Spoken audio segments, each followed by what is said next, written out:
Dario Mitrović de la ville de Velenje, Slovénie. Les fausses églises actuelles, précurseurs des églises de l'Antéchrist à venir, des enfants en enfer, aperçus du millénaire. Je vais commencer à raconter comment s'est déroulée ma fausse conversion. J'ai commencé à me rassembler dans une église néo-pentecôtiste. Les enseignements libéraux de ce pasteur m'ont fait rester aveugle pendant de nombreuses années au sein de l'église. Je pensais que j'étais sauvé et je connaissais la vérité. Les membres de notre église allaient au cinéma pour regarder les nouveaux films. Parfois, les ouvriers jouaient à un match de football sur le terrain. Certains ont enlevé leurs chemises. Le lendemain, nous avons fait des services pentecôtistes en quête du Saint-Esprit. Nous avons parlé dans des langues étranges, j'ai aussi parlé ce jour-là. Nous avons fait tout le mois d'adoration qui recherche les dons spirituels. J'ai reçu les dons de prophétie et de guérison. J'ai délivré des prophéties et révélé toute la vie des gens. J'ai guéri les malades par l'imposition des mains, mais je n'ai pas quitté le monde. Je jouais au football et j'étais accro au cinéma. J'étais une personne qui se disputait avec les autres frères à propos du travail et qui se battait avec mes adversaires. J'ai même agressé ma femme à plusieurs reprises voulant imposer mon autorité. Heureusement, ma femme n'a jamais divorcé parce qu'elle m'aimait. Elle n'était pas évangélique, mais elle savait donner un meilleur témoignage de vie que moi. Je n'ai pas été converti parce que je ne connaissais pas la vérité qui m'a libéré. Jusqu'à ce que Dieu mette le doigt sur ma vie, j'ai perdu mon emploi et je suis tombé malade. J'ai prêché que les chrétiens au chômage et vivant une vie misérable n'avaient pas Dieu dans leur vie. Et les chrétiens malades, j'ai dit qu'ils étaient maudits. Je me suis moqué d'eux en disant que le diable avait pris le contrôle de leur vie. J'avais un travail qui se passait très bien et j'étais en bonne santé. J'ai dit que Dieu doit être dans ma vie si je reçois ses bénédictions. Jusqu'à ce que je sois abattu et humilié par Dieu pour mon auto-exaltation. Je suis tombé très malade, incapable de travailler, j'ai été licencié de l'entreprise. J'ai prié Dieu en disant, « Seigneur, je suis ton serviteur, je n'accepte pas ces malédictions du diable. » Dieu ne m'a pas écouté. Je m'évanouissais et ma femme a pris soin de moi. J'étais cloué au lit et trop faible pour me lever. Je ne pouvais marcher qu'avec l'aide de ma femme. Elle m'a emmené à l'hôpital, mais ma maladie était cachée dans mon corps et les médecins n'ont pas pu en découvrir la cause. J'avais peur de savoir que la maladie était quelque chose de surnaturel parce que les médecins n'en connaissaient pas la cause. J'ai prié Dieu, m'humiliant en sa présence pour la première fois. J'ai dit, « Seigneur, si j'ai péché, pardonne-moi, relève-moi de ce lit et souviens-toi des dons que tu m'as donnés pour accomplir ton œuvre. » Fausse langue, fausse prophétie démon. Jésus dans ses robes blanches comme la neige qui brillait d'une couleur blanche m'est apparu, s'approchant de mon lit. Il a tamisé la lumière pour que je puisse le voir. Son visage sérieux n'approuvait pas mon attitude. Il a dit, « Je ne t'ai jamais fait de cadeau. Tu n'as jamais été mon serviteur.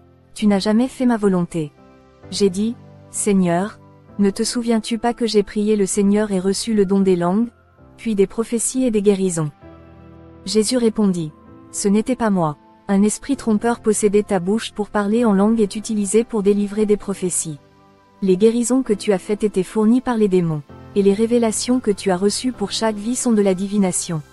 Les démons, je connais la vie de chaque personne et j'ai utilisé ta bouche pour leur prophétiser. Je ne t'ai jamais eu, ma vérité n'était pas dans ta vie. Ton pasteur t'a préparé dans le mensonge, t'enseignant un faux évangile. Tu t'es humilié devant moi. J'ai entendu votre cri d'humiliation pour la première fois. Vos prières égoïstes disant que j'avais l'obligation de vous bénir n'ont jamais été entendues ni répondues. Je ne suis pas votre serviteur pour faire votre volonté, vous devez faire la mienne. Fin des temps, faux église, faux prophète, antichrist, tribulation, abysse. Quand j'ai entendu cette réprimande, mon esprit en quelques secondes était déjà à côté de Jésus. Il dit, « Je montrerai en vision l'église qui opérera de grands signes pendant la tribulation. Cette église de la tribulation aura des millions de branches dans le monde entier. Cette fausse église est la seule qui existera et rassemblera toutes les religions de l'ensemble. Monde pour n'en former qu'un.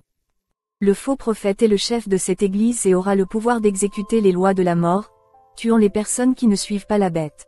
Ce sera une église totalement idolâtre, pleine de miracles et de guérisons. Les images de cette église parlent et guérissent même tous ceux qui les touchent. Cette église a le pouvoir d'intervenir et de priver les gens de leur liberté. Le pouvoir que cette église aura dans la vie des gens a été donné par la bête à cause de l'alliance entre le faux prophète et l'antéchrist. Ces deux personnes commanderont le monde dans la grande tribulation. La religion commandée par le faux prophète qui est la bête venue de la terre. et la politique commandée par l'Antéchrist qui est la bête sortie de la mer. Dans la vision, j'ai vu l'esprit de la bête s'élever des profondeurs de la terre, du plus profond abîme infernal. Et l'autre esprit montait des profondeurs de la mer, même des profondeurs. Je crois que ces deux bêtes étaient piégées dans les abysses de l'enfer. L'esprit de la bête terrestre s'est rendu au Moyen-Orient et a conquis toute l'Asie. Le peuple d'Israël et les musulmans ont accepté la bête comme leur roi. Cet homme a introduit la religion antichrétienne qui est née du fait que l'apparence de la charité est très attrayante. La fausse apparence de la bonté offrait au peuple toute l'iniquité et l'abomination. Il n'a pas combattu le mal mais a renforcé le péché. Cette fausse religion a créé deux dieux de chair dans lesquels les gens pouvaient voir et parler. Le faux prophète a fait s'incliner la population mondiale devant lui et devant l'Antéchrist. Cette religion était la plus idolâtre de tous les temps et opérait autant de signes qu'elle n'en avait jamais vu auparavant. Même les églises de notre époque n'ont pas fait autant de miracles que j'en ai vu dans la vision. Les faux prophètes de notre époque seront trop petits dans les opérations de guérison par rapport à cette religion qui viendra soumettre le monde. L'Antéchrist sera un homme stratégique et conduira toutes les religions en une seule religion, pour laquelle le faux prophète sera le plus grand chef religieux de tous les temps. Le monde pris par la religion implantée par l'Antéchrist sera marqué de son signe. Cette marque fera de nombreuses propriétés de la bête. Et des milliers et des millions de démons ont été libérés pour travailler dans l'église du faux prophète. J'ai eu peur de voir plusieurs cultes de l'ombre noire envahir la terre. Tous les gens qui allaient dans leurs églises n'étaient pas fidèles à Dieu. Leurs congrégations sont restées sous le même nom que la dénomination fondée par leur pasteur. Mais pendant la tribulation, celui qui était adoré dans le temple était la bête. Sa statue se trouvait dans toutes les églises terrestres qui étaient des lieux de culte devant Dieu. Tous les chrétiens, qui avaient renié Jésus, étaient à l'intérieur des temples, soumis à la plus grande autorité de la terre, le faux prophète. L'immoralité atteignit un niveau tel que tout type de péché était considéré comme normal. La vie spirituelle des gens était empoisonnée par le système religieux de la bête. Les gens étaient spirituellement morts à cause de l'enseignement, du culte et de l'idolâtrie des dogmes de la bête. Le Saint-Esprit n'agit plus dans la vie des gens à cause de la pourriture du péché. La soumission du peuple à l'enseignement antichrétien a amené le Saint-Esprit à le quitter. Le Saint-Esprit était avec ceux qui portaient le sceau et restait caché aux poursuivants. La fausse Église a causé la mort spirituelle de presque toute la population mondiale. Il n'y avait plus d'églises évangéliques pour adorer Jésus. Les temples furent envahis par les images de la bête. Les vrais adorateurs adoraient Jésus dans des lieux secrets. Et les grands signes, guérisons, apparitions étranges et langues avaient lieu dans les temples des adorateurs de la bête. Tout cela s'est produit sans la présence du Saint-Esprit. Des millions de personnes adorant, plusieurs églises ouvertes, mais les élus de Dieu n'étaient pas là, car Satan a usurpé l'autel de l'adoration en prenant les chairs de ces dénominations en les profanant avec leur saleté. Le peuple de Dieu a perdu sa liberté et a prêché la parole cachée de Dieu. Ce qui m'a été révélé, c'est que le système religieux mondial régnera sur terre et qu'aucune autre religion ne résistera à cette gigantesque organisation qui écrasera le monde et anéantira toutes les religions sur terre. Jésus m'a dit, « Écrivez tout ce que vous avez vu et témoignez sur terre. » Les enfants en enfer. En voyant cette vision, mon esprit est descendu en enfer. Je suis arrivé dans un endroit où il y a beaucoup d'enfants. J'ai vu un enfant fouetté en enfer. Le démon, lorsqu'il m'a vu, m'a montré la vie de cet enfant. Elle a crié après ses parents lorsqu'elle a été grondée. Cet enfant a eu un accès de fureur et s'est cogné la tête contre le mur, donnant des coups de pied et de poing à ses parents. Un esprit maléfique possédait cet enfant de 7 ans et restait en elle jusqu'à sa mort. J'ai remarqué à quel point elle souffrait et rattrapait les démons comme les adultes. Il y a des enfants âgés de 5 à 11 ans qui sont tourmentés. Ils crient les noms de leurs parents pour les faire sortir de cet endroit. Télévision. Le démon fouettant ses enfants a déclaré, « Ils étaient innocents jusqu'à ce que la télévision et les jeux volent leur innocence. Je les ai corrompus, laissant leur esprit malveillant, et certains d'entre eux ont pratiqué des actes sexuels précoces. » Beaucoup de gens m'ont interrogé, disant que Jésus avait pris un enfant et avait dit que le royaume des cieux leur appartenait et que pour entrer au ciel, il fallait leur être égal. Quand Jésus a pris cet enfant, il connaissait sa pureté. Jésus ne prendrait pas un enfant impur pour dire qu'il appartient au royaume des cieux. Les enfants qui se moquaient du chauve d'Élysée étaient rebelles et furent dévorés par un ours. Ces enfants qui se sont moqués d'Élysée sont en prison en enfer. Je ne savais pas que c'était eux. J'ai réalisé que leurs âmes sont d'une époque ancienne à cause de leurs robes même si les enfants rebelles au temps des prophètes étaient peu nombreux. Jésus a pu trouver un groupe d'enfants purs. Les enfants du temps de Jésus étaient purs en raison de leur innocence. Il est désormais presque impossible de trouver un enfant de 8 ans ayant une âme pure. La technologie, les médias tels que les films, les romans et les séries introduisent des contenus pervers dans leurs esprits innocents et leurs cœurs purs. Jésus regarde les enfants d'aujourd'hui avec beaucoup de tristesse et ne dirait jamais qu'ils appartiennent au royaume des cieux. Adam et Ève étaient purs et innocents et vivaient au paradis, quand ils utilisaient leurs yeux pour pécher en convoitant le fruit défendu. Ils ont perdu leur innocence. Le péché des yeux, c'est quand l'enfant regarde la télévision. Cet enfant commencera à convoiter ce que font les acteurs et actrices. Adam et Ève convoitèrent et péchèrent, leur destin fut l'expulsion du paradis. Quand je médite sur cette parole et réalise que chaque enfant, bien que né avec la racine du péché qui est morte à l'intérieur, ces enfants sont destinés au royaume des cieux. Lorsqu'ils commencent à regarder la télévision, toute leur innocence est perdue, égale à celle d'Adam et Ève. La racine du péché qui est en eux commence à se réveiller à cause de ces choses. L'enfant perd le droit au salut de la même manière qu'Adam et Ève ont perdu le droit de vivre au paradis après avoir perdu leur innocence. Adam et Ève sont devenus si immoraux qu'ils se sont cachés de la présence de Dieu. Ils avaient honte de leur nudité. C'est ce qui est arrivé à ces enfants que j'ai vus en enfer. Ils adoraient voir les nus électroniques, devenir malveillants comme Adam et Ève. Le diable a toujours voulu corrompre les âmes des enfants, plus tôt cela sera fait, plus nombreux seront les enfants qui seront entraînés en enfer. Dans les temps anciens, il était difficile pour un enfant d'aller en enfer, son niveau de pureté était sacré. De nos jours, de nombreux enfants de chrétiens vont en enfer. Les causes de ces décès sont les accidents, les maladies, les suicides et les meurtres. Écoutez tous ceux d'entre vous qui entendez ce témoignage, si vous aimez votre enfant et ne souhaitez pas qu'il aille en enfer, ne le laissez jamais regarder la télévision, n'achetez pas de jeux vidéo de violence et de terreur. Occupez vos enfants de l'œuvre de Jésus égale au prophète Samuel et aux autres qui ont été livrés au service de la maison de Dieu. Vous et toute votre maison devez servir Jésus, en commençant par l'exemple des parents. La télévision était le plus grand jeu du diable, le plus grand instrument de corruption domestique. Si pour les adultes il est interdit de contaminer l'esprit, imaginez les enfants qui ne savent toujours pas différencier la réalité du mensonge. La télévision corrompt tout le monde, quel que soit l'âge, c'est une œuvre mauvaise. Poupées.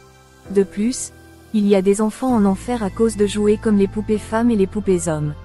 Les enfants qui sont en enfer dont j'ai été témoin ont idolâtré leurs jouets et sont morts pour aller dans cet endroit.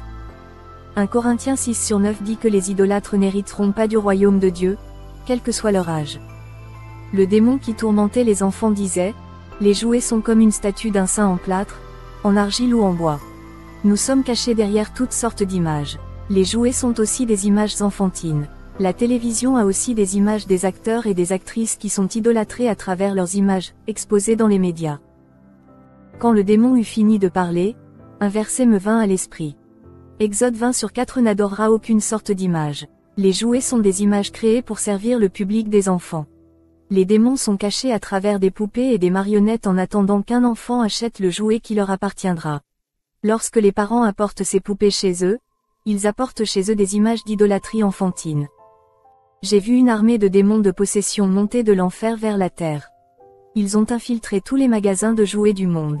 Grâce à ces statues d'enfants, les démons avaient accès au corps des enfants en modifiant leur personnalité et leur comportement. J'ai aussi vu des démons monter sur terre et posséder l'esprit de tous les enfants qui avaient leurs jouets. Leur personnalité et leur comportement ont été modifiés par les démons qui vivaient dans leur esprit. Ces démons mettent des pensées de désir sexuel dans le cœur des enfants. Le diable qui tourmente les enfants en enfer a dit, « Une fille qui joue à la mère pour être avec sa poupée, nous allons abandonner ses sentiments pour qu'elle ait des rapports sexuels avant l'âge et qu'elle arrive à avoir une grossesse prématurée. Nous faisons 10, 11 ans recherche des relations plus tôt, nous possédons leur corps, ce qui les fait rechercher des hommes adultes.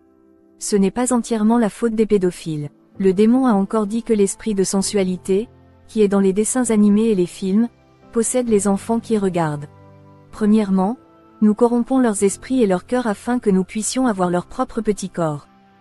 Millénaire. En entendant tous les plans maléfiques exécutés sur terre, une force m'a sorti de l'enfer.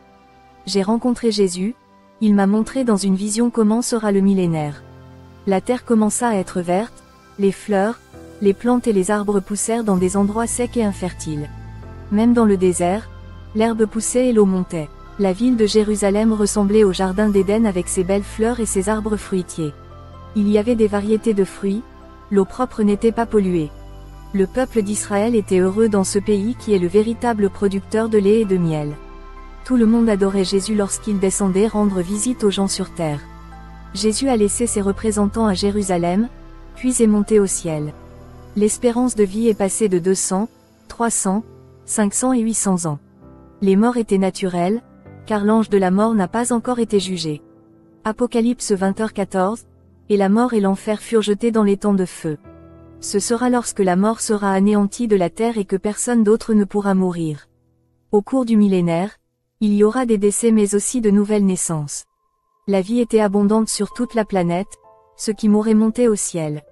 Leur indice de développement vital était si élevé qu'un homme de 200 ans engendrait une multitude d'enfants pour remplir la terre. La population du peuple d'Israël a été presque détruite, tous les infidèles sont morts, seuls les restes ont vécu à cet endroit. Une femme de 100 ans était très fertile et elle donnait naissance à de nombreux enfants pour récompenser la mort du peuple d'Israël pendant la tribulation. Le désert a commencé à produire des arbres et des plantes qui guérissent les maladies. Ces gens qui étaient là n'avaient toujours pas changé leur corps, mais ils avaient toujours leur nature pécheresse, mais ils ont obéi à Jésus. Des gens qui n'étaient pas originaires d'Israël se sont rendus à Jérusalem, qui est le siège du gouvernement mondial. C'est depuis Israël que Jésus fait passer les lois aux quatre coins du monde. Israël devient le premier pays qui dirige le monde. Dieu exalte sa nation devant les peuples. Ses promesses de faire d'Israël une grande nation se réalisent. Les lions mangeaient de l'herbe, tous les animaux carnivores devenaient végétariens. Les serpents n'avaient plus de poison. Les gens jouaient avec les lions et les serpents, ils nageaient avec les crocodiles. La nature était en harmonie, le climat n'était pas désorganisé et inversé comme aujourd'hui. Ce qui est planté, donné et tout se nourrit des fruits de la terre. L'argent et la monnaie créés par l'homme ambitieux, les banques et les marchés destinés aux financiers ont été détruits. La terre a tout donné en remplaçant le marché et les banques. L'or, jaspe de Dieu, a remplacé le papier-monnaie. Quand les gens pleuraient, ils étaient heureux de voir Jésus descendre du ciel vers eux. Frères, mon esprit a parcouru la Jérusalem millénaire, c'est quelque chose de merveilleux. Sur la Jérusalem terrestre, il y avait une ville d'or flottant au-dessus des nuages. Le peuple d'Israël a vu cette ville, elle se trouve dans l'univers, juste au sommet de notre planète. C'était loin de considérer la hauteur de l'univers par rapport à la Terre. Mais son éclat était aussi resplendissant que celui du soleil. La nuit, cette place géante brillait comme une étoile, elle ressemblait à une ville de feu car elle était entièrement en or jaune. De jour, ce n'était pas aussi visible que la nuit. Un grand nuage couvrait cette ville pendant le jour, comme un nuage couvrant le soleil. Exode 13h21 et l'Éternel marchait devant eux de jour, dans une colonne de nuée, pour leur montrer le chemin, et la nuit dans une colonne de feu, pour les éclairer, à parcourir de jour comme de nuit. C'est ainsi que je voyais la ville car la nuit brillait comme le soleil et le jour un nuage la recouvrait. Le feu et le nuage symbolisent la direction et le bon chemin. D'une manière ou d'une autre, cette ville céleste dirigeait la ville terrestre de Jérusalem. Le feu et la nuée étaient la présence de Dieu qui conduisait le peuple d'Israël. La Jérusalem céleste juste au-dessus de la Jérusalem terrestre signifie que la présence de Dieu regarde Israël d'en haut. La lumière qui venait de la ville d'en haut rayonnait de bénédiction, de prospérité et de l'onction de ce peuple. L'Église était dans la cité céleste avec Jésus. Là où est le roi, ce doit être la reine, il gouvernera le monde avec elle. Quand quelqu'un était triste dans la Jérusalem terrestre, Jésus descendait et le réconfortait. Les habitants de cette ville ont vu des anges, ils sont descendus et se sont manifestés aux gens, et ont même mangé des fruits et des légumes par la suite. Les lois qui ont été mises dans le monde concernaient la justice, la morale, la sainteté et le devoir de chaque personne. La technologie née du fruit de la science du mal qui a contaminé le monde entier jusqu'au enfant n'existait plus. Jésus a communiqué avec son peuple lorsqu'il est descendu. L'Église était dans la Jérusalem céleste avec le Père et le Saint-Esprit. Le Saint-Esprit a terminé son œuvre sur la terre, il était le médiateur du peuple auprès de Jésus lorsqu'il était absent de la terre. Cela ne veut pas dire que Jésus ne peut pas être sur terre, puisque bien sûr, Jésus est venu nous rendre visite. Mais comme le Saint-Esprit était sur terre, il était nécessaire qu'il, le Saint-Esprit, reste. Maintenant que Jésus s'est manifesté à son peuple, le rôle de médiateur du Saint-Esprit entre Jésus et l'homme a été annulé. Jésus est maintenant si proche d'eux comme leur roi, suivant les descendants de David. Il est le dernier roi de la postérité de David, le roi éternel qui restera pour toujours avec son peuple. Dieu le Père ne pouvait pas être vu par le peuple d'Israël, ils étaient toujours mortels. L'Église ne pouvait pas descendre à la Jérusalem terrestre, les gens avaient leur corps changé et ils sont saints. J'ai eu le plaisir d'avoir cette vision à côté de mon maître. Et Jérusalem descend lentement sur terre, elle ne restera sur terre que lorsque notre planète sera sanctifiée, en pleine transformation. Faux enseignements. On m'a enseigné dans une fausse église que nous ne pouvons pas être pauvres et avoir des maladies. On m'a appris que la parole de Dieu avait tellement de pouvoir que même si une question n'était pas la volonté de Dieu, la parole de Dieu peut être utilisée pour faire bouger les choses. L'enseignement de l'église sur la confession positive, la guérison, la santé et la prospérité étaient orientés vers les choses de la terre et leur réalisation était les biens de la terre. Les discours sur la sainteté, le renoncement, le péché, l'enfer et l'enlèvement évoquent les récompenses qui attendent les sauvés. J'ai quitté cette église sur ordre de Jésus, il n'y a rien eu qui ait ajouté dans ma vie spirituelle. Et vous qui vous rassemblez dans les églises néo-pentecôtistes, quittez-les, car ils vous emmèneront en enfer. J'ai été trompé par leur doctrine. Délivrance. Je chasse les démons en pensant que j'ai l'autorité de Jésus. Il m'est apparu et m'a montré une vision de ma vie. J'étais enchaîné de la tête aux pieds. Il m'a dit, « Regarde ta situation. Comment peux-tu chasser les démons si tu es emprisonné par eux? Mon fils, tu ne chasses pas les démons et tu ne peux pas non plus avoir mon autorité. Comment manieras-tu mon épée si tes mains sont emprisonnées? Fils, tu dois d'abord lâcher prise pour recevoir mes dons. Tu ne peux pas utiliser mes outils spirituels dans cet état. Aujourd'hui, je brise les chaînes spirituelles de ta vie et libère ton âme, tu seras libre. Souviens-toi, ne reviens pas en arrière à pratiquer vos œuvres passées. Si vous le faites, vous serez enchaîné 2 fois, cette fois par 7 démons. C'est l'avertissement que Jésus m'a donné. Il a la gentillesse de m'offrir une nouvelle opportunité de commencer. Que la paix du Seigneur Jésus-Christ se manifeste dans chaque foyer, dans chaque vie et famille. Amen. Shalom, shalom mes bien-aimés, soyez richement bénis.